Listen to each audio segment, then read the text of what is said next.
Jesus stepped into a boat, crossed over, and came to his own town. Some men brought to him a paralyzed man lying on a mat.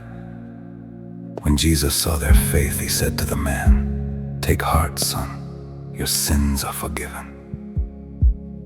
At this, some of the teachers of the law said to themselves, "This fellow is blaspheming." Knowing their thoughts, Jesus said, "Why do you entertain evil thoughts in your hearts? Which is easier, to say, 'Your sins are forgiven,' or to say, 'Get up and walk'? But I want you to know that the Son of Man has authority on earth to forgive sins." So he said to the paralyzed man, "Get up, take your mat and go home." And the man got up and went home. When the crowd saw this, they were filled with awe, and they praised God who had given such authority to man. As Jesus went on from there, he saw a man named Matthew sitting at the tax collector's booth. "Follow me," he told him. And Matthew got up and followed him.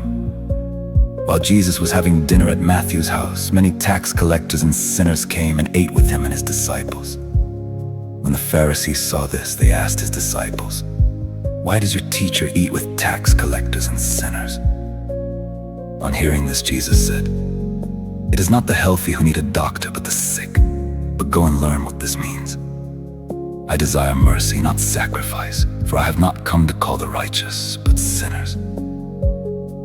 Then John's disciples came and asked him, "How is it that we and the Pharisees fast often, but your disciples do not fast?" Jesus answered, "How can the guests of the bridegroom mourn while he is with them? The time will come when the bridegroom will be taken from them, then they will fast. No one sews a patch of unshrunk cloth on an old garment, for the patch will pull away from the garment, making the tear worse.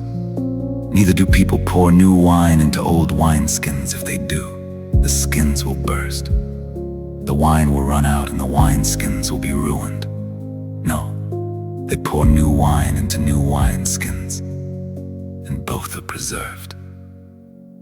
While he was saying this, a synagogue leader came and knelt before him and said, "My daughter has just died, but come and put your hand on her, and she will live."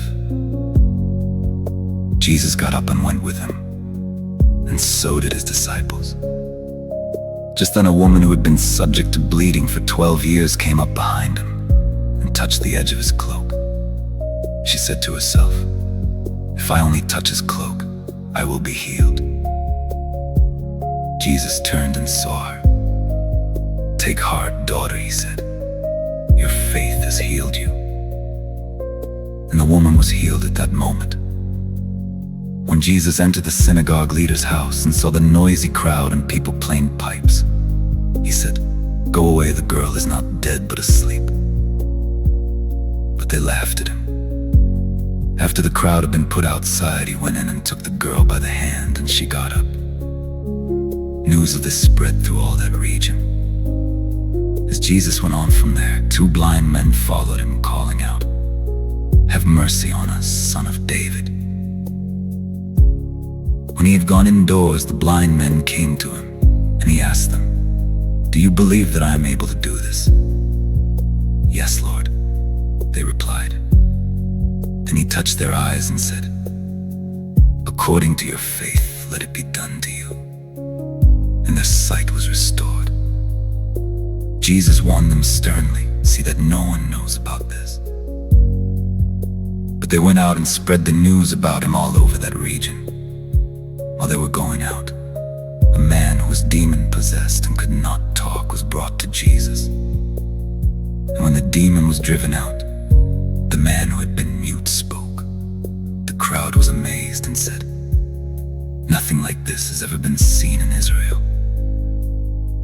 But the Pharisees said, "It is by the prince of demons that he drives out demons."